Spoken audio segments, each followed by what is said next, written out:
What's up? Welcome to a new episode of Marvel Schmarvel, the special movie Schmovie YouTube series where I'm Steve, I'm and Ron. Oh, did you're I come into? Ron. Yeah, Yes. you're right. You're Ron, and you're John.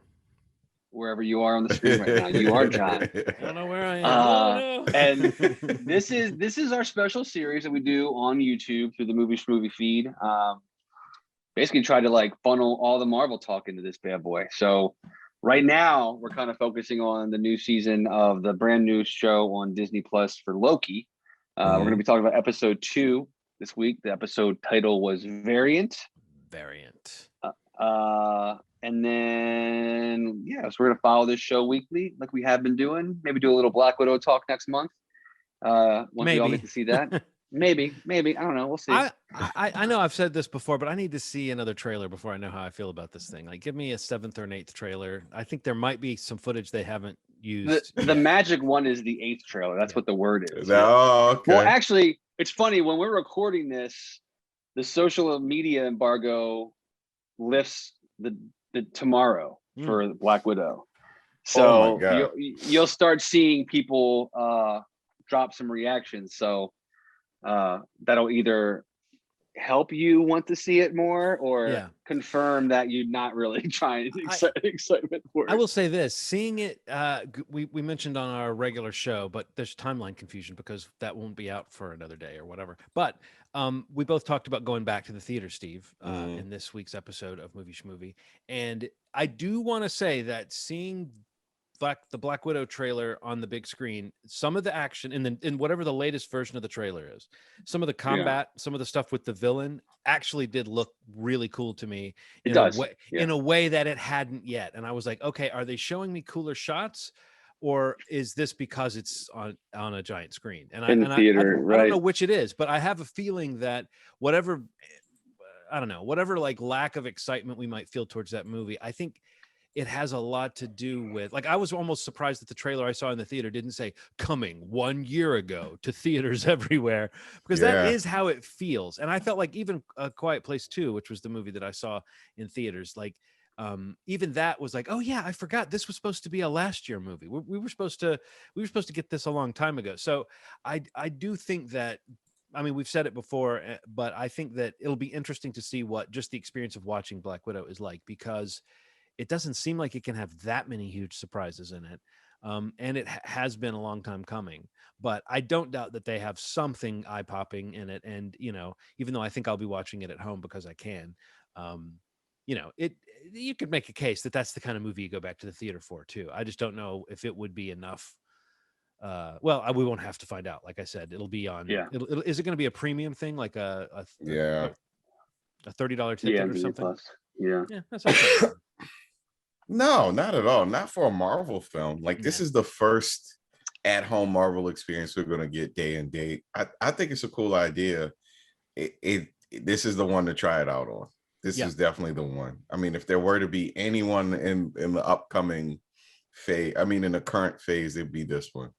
I don't know why they would at this point, except for this one, honestly, because if things are going back anything close to normal, then they've got the TV shows now, or they've got the Disney Plus series, I should say, as that kind of like intermediate step, so true. I can't imagine why they would make a movie like this and say our destined and our intention for it is to put it out on Disney Plus. However, I don't know. I mean, I guess if they come up with the right budget and the right project, I know that DC, they've announced certain projects are going to be at the level that they will debut on HBO Max, and then others are going to be theatrical releases. So it might be that Marvel eventually ends up there, but I just don't know why they would need to create that other new slot when they already have the shows, which seems to be that slot for them.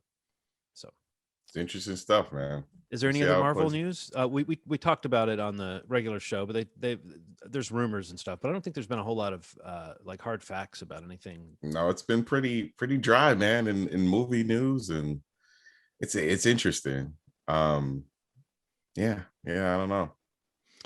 I did hear a rumor that theaters already have the trailer for Spider-Man Far From Home. But really? Yeah. Well, I mean, this is a rumor from a week or so ago, so it might be completely untrue because no one's been talking about it. But it didn't even occur to... is that the same source that you watched the Hawkeye trailer on? No, this was like several sources talking about like the fact that like it was an ongoing story that was like you know, saying that my friend who works for this theater company said they okay, yeah. right. But you would have expected, you know, with that was a week, like I said, more than a week ago. So you would have expected there to be, I mean, I don't know, maybe they get them that early. I don't know why they would need to send out a trailer 2 weeks before it's going to play anywhere. But maybe I don't understand that side of the business. But since everything's digital now, it seems like you would only need to send the trailer out like right the week it's coming. But I will say that did make me think, oh, that's something I didn't even think about, would be a trailer that you have to go to the theater to see. That would be, you know, cruel in mid 2021. But, you know. It's so true. It's so true. I didn't even think about that. It was like, yeah, that trailer dropping, like possibly being like a theatrical hold rather than hitting online first. Mm-hmm. I wonder if it's going to come out with, you think they're going to show it with Black Widow? That's what I think. Yeah. That seems like they got to have a trailer. The logic. Like yeah. That seems like that would be the move. Interesting. Okay. Yeah, we all are kind of apprehensive about this movie, man. It feels weird that we're so like about a Marvel thing. Well, I think we felt like, oh, it'll be interesting to see what this is when it was coming out a year ago. So I think it's just that it's been, and they did resist putting it out. You know, like we were wondering a long time ago, are they going to put this out at home? Yeah, and they held out. Right. You know, so they're getting their theatrical vibe, and they're getting it in a world where people are at least going back out to the movies. But you're not going to see the kind of numbers that you used to see. So it's going to give this movie kind of plausible deniability, even if it's a you know, a mildly received Marvel film.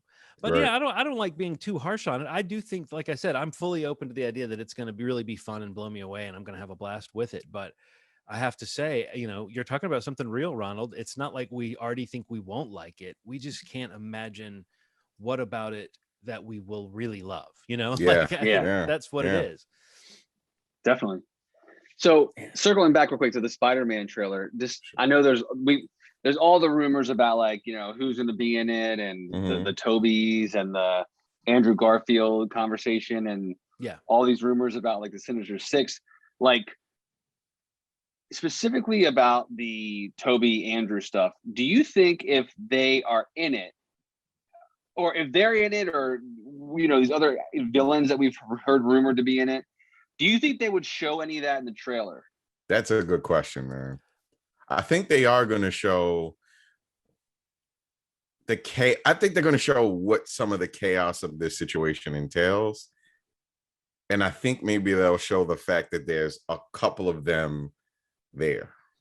You know, like make sure like a shot of them being together or something. Like who's the character who shows up in the second scene or the third scene or the first half hour, and who's the villain or villains that we see in the beginning of the movie. I think they're going to show us that. So I think there's going to be like, oh wow, that person's in it and they're playing this, and it hints at all this other stuff. But if some of the rumors that I've heard are true, as particularly like who might be leading the villains team and what that might be like, I mean, if that's not like a surprise for audiences, I mean, I don't know. In this age of rumors, it's a good question, but I do think they will hold certain things back because they've been cagey about certain things that seem like shoe-ins already. There've been a few things that are like, if that's not happening, then what's all the Andrew Toby talk? What's that even about?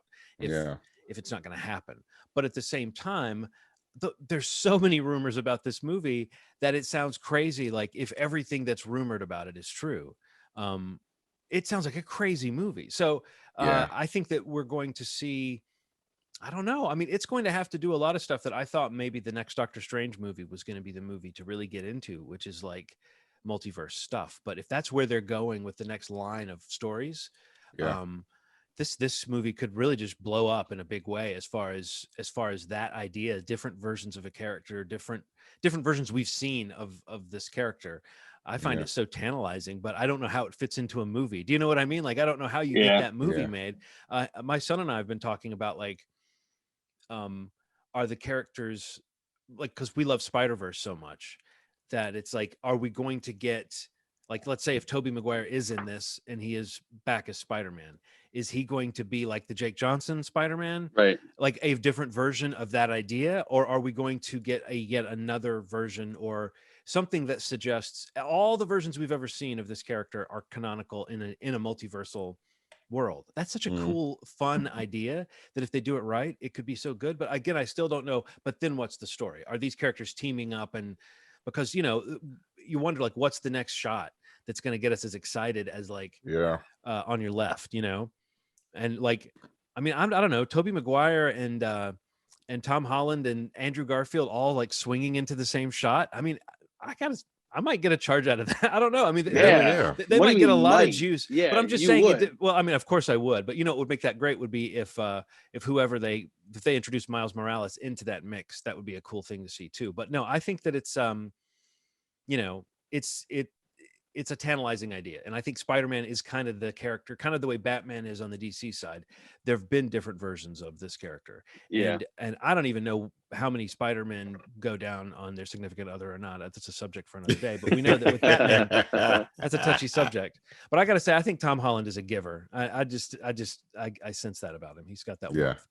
But I don't know. I think that it really could be, you know, like I said, that could be where they're going with it, is that now that we've seen, now that's the way to get us like, oh my God, I can't believe they did that, is to give us like multiple versions. And I don't really want to see the Tony Starks and the Steve Rogerses come back, but multiverses give you a great way to like double back and see a different version of a character without undoing anything you've done. But totally, I don't really want to see them do that, but it does mean you could get to see, like, if they have some really cool idea, you know, it opens the door to a lot of stuff. But I'm, you know, I think, I don't know, it's a Spider-Man movie. I'm already kind of sold on it. So yeah, me too. And it's still coming out this year. Yeah. What? Like what? 3 more Marvel movies are coming out this year, right? Yes. That's insane. Black Widow, Eternals, and then Spider-Man. Yep. Yeah. Did they push Morbius back? Yes, Morbius was pushed back to the February, I think, first quarter of 2022. Gotcha. Yeah. And Shang-Chi's early next year too, right? Yep. And it's Doctor Strange, then Shang-Chi, then Doctor Strange. Then yes. And then Thor, Love and Thunder. Yeah. And then Black Panther. Crazy. What? Crazy. What? Yeah. So 2022. Yeesh. Like, come on. Love and Thunder is another one where every story about it is just some cool person that was on set or some cool thing they've said is in the movie. But the really neat thing about that is, and I swear I don't like scour for this type of news, but I did see that someone, a crew T-shirt made it out like as a leak, and it was just a picture of the front of the shirt, but it was the Thor Love and Thunder logo, and it's got like Thor in his new look, sort of slightly different look. A Valkyrie on one side, and the other side is the female Thor from the comics, Jane Foster, and it's Natalie Portman in like an insanely comics accurate costume that looks fucking cool.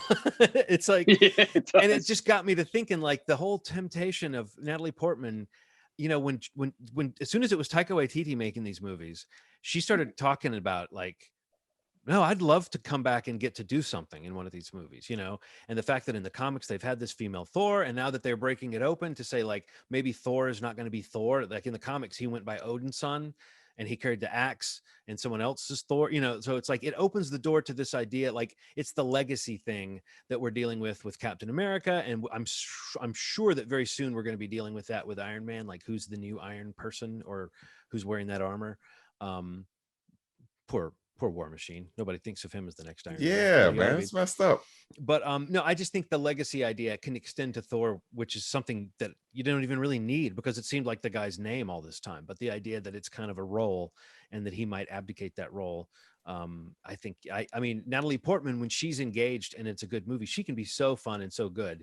So I'm really looking forward to her being like, with that Waititi energy, you know, getting to do some fun stuff that she just never got to do in the other Thor movies. So it's exciting, man. Especially the last one, I guess. Speaking of which, that's a good segue. We're in the Thor world, right? We are in the Thor world. And or are we? Isn't there a Thor character that has spun off into his own show, or did I get that right? What timeline am I in right now? I don't know, man. It's laundry day, and I'm wearing an old Apple shirt, so I don't know. Is this actually the timeline where I still work at Apple, or is it just because it's laundry day? Good question. But yeah, Loki episode 2, the variant, and has nothing to do with COVID too. So it's nice to reclaim the word variant for a more fun thing. But yeah, I mean, I think there's a lot to say about like what we might have enjoyed or not about this episode. But just maybe if you guys want to give broad strokes, like how do you feel about it now that the story seems to be like really kicking in? We're kind of done with the exposition for the most part. Even if some of the fun of this show is how much characters actually do talk about what the concepts are. Yeah, what did you think of the way that the way the story unfolded in episode 2, Ronald? I'm not convinced yet. It still feels very convoluted, and I'm a little confused, and it doesn't feel quite as fun as I thought it would feel. But I'm not completely, I'm not thrown off the trail of this show. I'm still very interested, but so you know what it feels like to me? It feels like a brand that knows it's going to have my attention for 8 episodes, and not a brand that's trying to win me over every episode. That the second episode, the excuse I have for the first episode was, man, there's a lot of exposition. It felt very good that they were like explaining as much as they can. And now it's going to get crazy after this, because there's, now that we have the world kind of set and the rules, and then I didn't feel like I got as much as I would get in the second episode. But that doesn't mean I'm off of it. But I didn't particularly like this episode. Oh wow, what do you think, Steve? I would probably be the exact opposite. Yeah, I think that I mean, I think I came out of this episode with a lot of questions. Yeah, I feel like I was being the least schooled in the comics, I probably don't know that I fully understand who we meet at the end of the episode, or what it's supposed to be, or who they are supposed to be. But in general, they're like, I just love the back and forth between Loki and Morbius. I really like the kind of push and pull relationship they have, where like, the one-upsmanship of like who actually has the upper hand in the conversation, and the settings that they're in. I like that a lot. And I think like, the whole final sequence, the final, the ending of the episode, the last 10 minutes or so, I thought was maybe one of my favorite scenes of these Disney Plus shows. I just thought it was like so kind of dark and kind of moody and scary, and just like it's creepy. A little, like a little chaotic, like for all the control that Loki claims to have in every setting that he's in, it did feel like there was a little more of a loss of control, which was on a different level scary for him or for you as a viewer. But yeah, I don't know. I was really into the episode. I thought that the pacing of it, I kind of like the tone the show has taken, or what this show will be. I feel like we have a feel for that now. But yeah, I have some questions, which maybe you guys can answer. Well, I want to say, like, as a comics person, that person at the end of this episode, who is a sort of, people are calling it like Lady Loki or something like that. I don't have any firmer answers. All I can tell you is, yes, in the comics, different iterations of Loki have popped up, and I expect that maybe some of the other people that have been cast, but it's not been named what character they're playing, that might be different ages or different versions of Loki. But so I think that all you need to really know, that comics readers might know, is that Loki is both sort of presented as fluid, especially as time has gone on, and recently they've chosen to codify it that way. To say, but I mean, to say like that's what's been going on with this guy all along. Loki, even in mythology, would use whatever form, So I think it actually does. Again, it opens him up to being a very kind of modern feeling character in a strange way, a contemporary feeling character, because he is sort of ill-defined.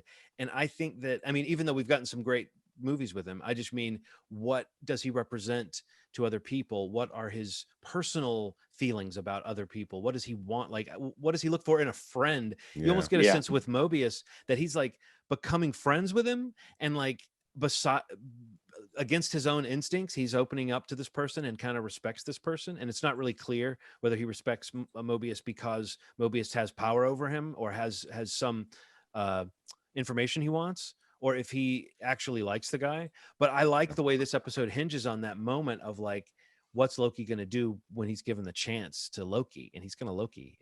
Yeah. And so like ending on the beat of like, okay, now we know Mobius is going to have to eat shit because of how much trust he's put in Loki. And now we know that Loki may be messing up his own chance towards redemption.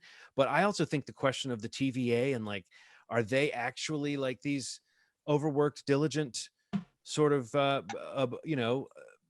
observers of the timeline, or are they being manipulated by something? This whole question they keep coming up with of the timekeepers and if they're real or not. Like, I loved that conversation, almost a theological debate in the middle of the episode between Loki and Mobius, because it gives both those actors a chance to sort of be like, this is who I am, why are you the way you are? And they don't really budge, but you do sense some, I don't know, it started to, I may have mentioned Midnight Run when we talked about the first episode.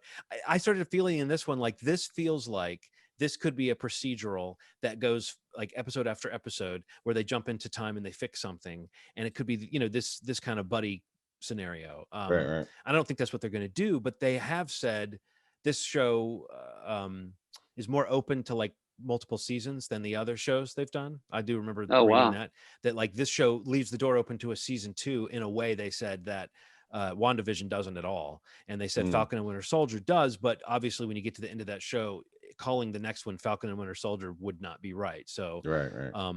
At any rate, no, I mean, I do think it's talky, Ronald. I think it's a little headier, but in maybe a kind of like heady, like my first heady sci-fi story kind of way. But I think what they get into in this, there's actually like, and I think it gets a lot of mood from the TVA, the set design, the lighting. It's kind of a dark show in general, but like it's got like that scene in the cafeteria, which already had one of my favorite exchanges where he says the thing about stabbing people in the back. He's literally stabbed 50 people in the back. And the way Tom Hiddleston doesn't even try to be convincing when he says, I won't do it again.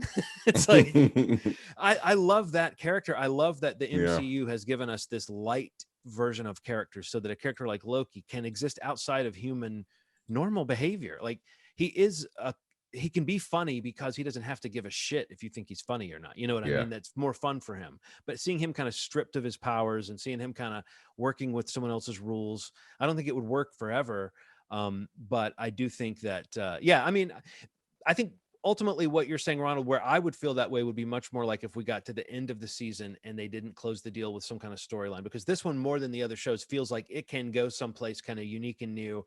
And really it could end in a way that makes it feel very, very cinematic. But no, I liked to just finish up what I'm saying. I liked everything you said, Steve, about that last moment, like the notion of getting into this doomed world and that whole idea of that Loki is using apocalypses to hide, and that scene with where he messes with Mobius's salad to explain it. I just thought that was brilliantly written, really funny, really well acted, and for audiences, like it does clue you into it, made you fully understand that idea that he was selling of like what this devious person could be doing and how devious it would be to like go to places where everyone's about to die and make that your home base. Anyway, I just thought that was a cool wrinkle. What were you gonna say, Ronald? I think they could have told that story in a half an hour. I didn't need to see an hour of that. So we waited for a show to be an hour long, and I feel like I have less information than I did when I was watching a half an hour shows. That's all. It's a little like we got an hour more, and I feel like I thought that meant that we would get more story, and it doesn't feel like I'm getting more story in that hour versus the half an hour that we were getting for Falcon and the Winter Soldier. And that might be because of the pacing of Falcon and the Winter Soldier. I felt like, okay, goddamn, something pretty significant happened next episode. Something pretty significant. It doesn't feel like that right now for the first. I mean, we've watched 2 hours of TV, and it doesn't feel like I'm no smarter about what's happening in this situation than I was in the trailer for the show. Oh, really? Well, what questions do you have? I wonder.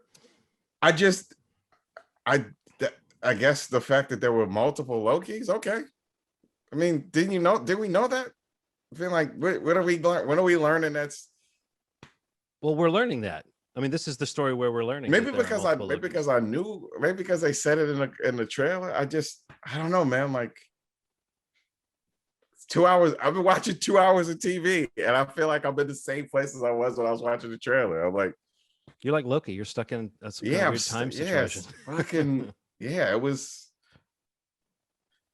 It sounds like maybe this show is not benefiting from the fact that it's probably wedged between your viewing of other like great TV shows right now.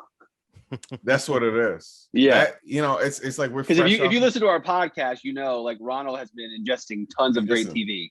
But then also like we're fresh off of Falcon and the Winter Soldier, which for whatever complaint we have about it kind of stuck the landing. It kind of stuck the landing for the most part. It was pretty action packed throughout.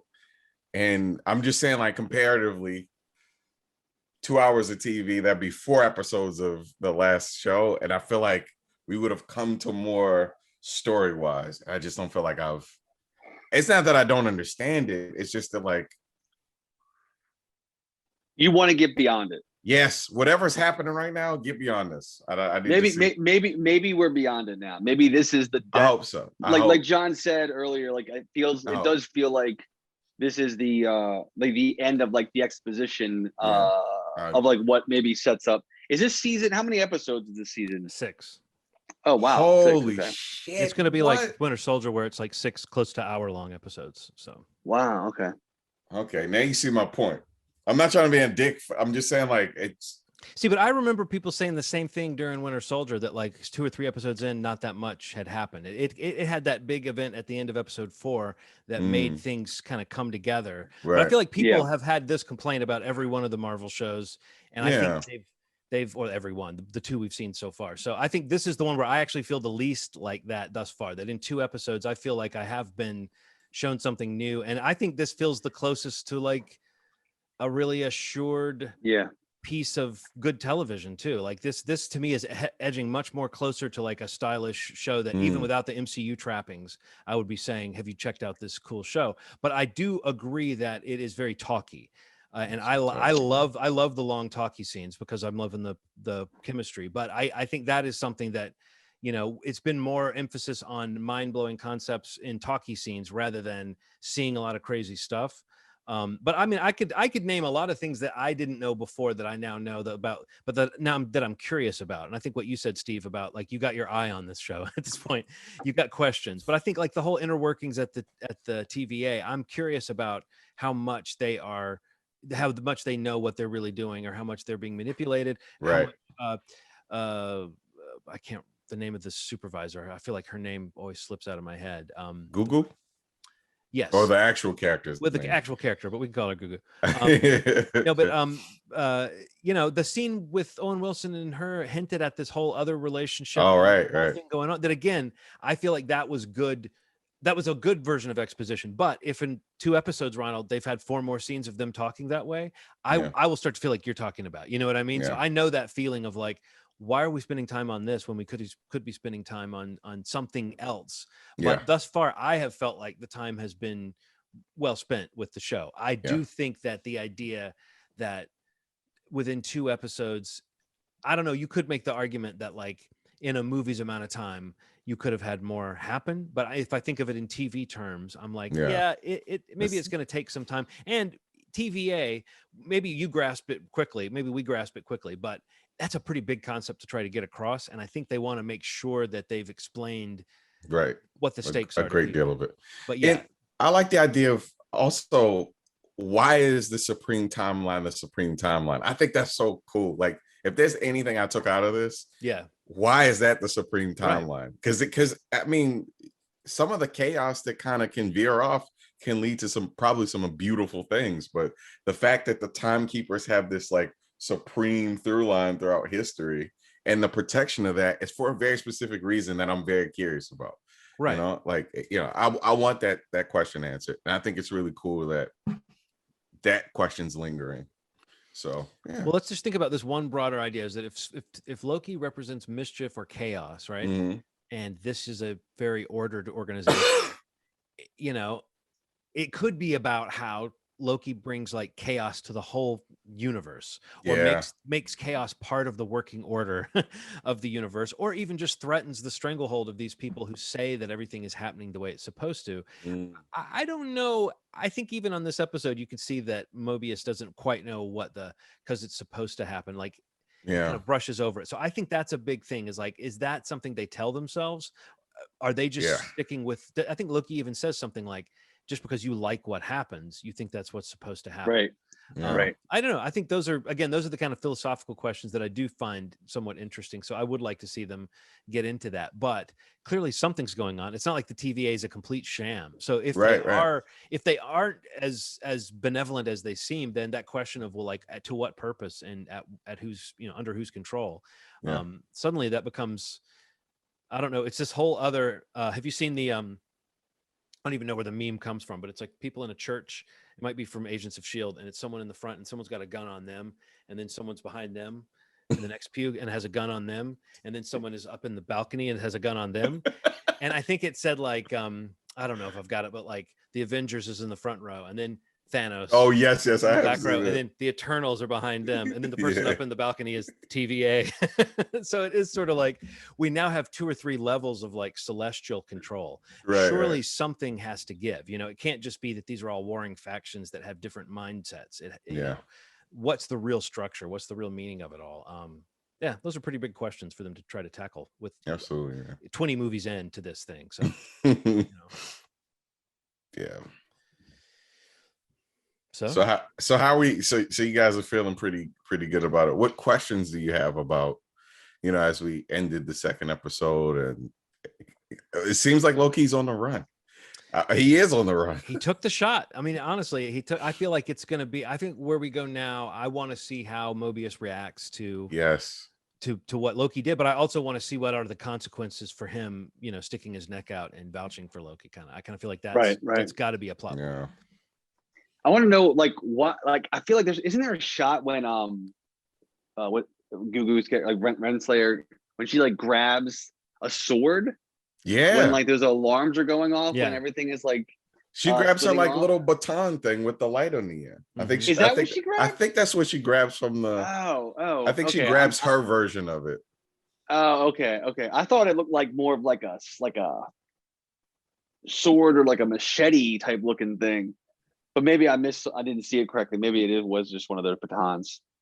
Part of me thinks she's like a super duper crazy fighter that's gonna. Yeah. I'm waiting for that. It's just like you're about to like unleash on somebody. I'm so happy to see her kind of in action, because seeing her, making judgments and stuff like that. Because they have like those mini court cases as well. So like, her job seems to have a lot of functions. So I'm curious to see what's going to come out of that. And the enforcer, the lady from Lovecraft, who keeps getting, I don't know, man, everything keeps slipping away from her, getting one upped, or I feel so bad for her, man. At least she survives. I'm not real clear on when they hit those resets, if people survive, if they go back to being around, or if people that died are just gone. There is a little bit of that where they may be going with the story that C-20, the agent that got kidnapped, the way that she's like so scared, but she's telling him that she gave him information about where the timekeepers are. And that could be because it's like, oh, we just gave Loki, this evil Loki, information about where the timekeepers are. But what if it's like, I told him the truth? Like, what if part of that is like some of this secret truth about what the timekeepers really are and what they're really up to? If it's like people that work for that organization are like, oh, the truth is going to come out if Loki gets a hold of this. So, I mean, that's a way that this villainy could be used. I don't know. I just think we've already had S.H.I.E.L.D. go bad. We've already had like a couple of these big organizations in the MCU that have turned out to be corrupt. So I would think it would be surprising if the TVA is a full-on like Hydra-esque corrupt situation. But I am very intrigued about what kind of intelligence is behind them, and what are they either protecting or are they unaware of? And in Mobius, again, like, does he know the full truth, or is he, he kind of seems happy to stop asking questions at a certain level because he just accepts it the way it is. But so I think that I would love it if she came out as a badass, if I remember that shot from the trailer too, where she's got a weapon. So that hasn't left my mind. It's like, oh, she doesn't just sit behind a desk. She does something. She's scary, maybe. Beating people up. Yeah. But on a show where the villain is the protagonist, are we maybe not going to have heroes who sort of feel like villains? You know what I mean? So it's like, even if the TVA is quote unquote in the right, if Loki's the character we're kind of having fun with and watching and rooting for, then anybody who's trying to capture him is kind of a heavy, whether we think he's good or bad. So Right. Yeah. Wait and see, man. I just like him seeing how low status he is in the universe compared to some of these other forces. Like, that is a fun thing to see Loki deal with. Yeah. Like, you were a god, but that doesn't really matter that much to a lot of people. So yeah. And then I do like the idea that outside of the agency, he could use his magic pretty openly. Like, I love that, man. So we'll see what shakes out in the situation. So was that a flex? Was that him being like, so. Don't forget who you're dealing with? Or was that literally him just like, I don't want to be wet. I don't want to have a swamp butt while I'm on this mission. I think it was a flex, man. He's like, this is only the tip of the iceberg. I can do a lot of crazy shit. So. Well, I like the way he puts on the jacket and kind of flips his hair. It's like, I love that Loki has this kind of flamboyant aspect to him, that he wants to look good in the jacket. He does too. He looks good. No, he looks fucking awesome. Looks great. Man. Not a wig too, and you can tell. Like, Tom Hiddleston grew his hair out. They did their propers. That would be it'd be really sad if we were looking at a cheesy long-haired wig this whole time, as instead of just kind of cheesy cool rock hair. But he seems to be having a blast too. I think that's another thing that's worth mentioning. Is this is the that's his show, and it's like, if you know that he's great in so many things, it's fun seeing him get to do some of these dig a little deeper. Do you want him to ultimately be a villain, or do you want him to kind of come out of this redeemed? Like, where do you like your Loki?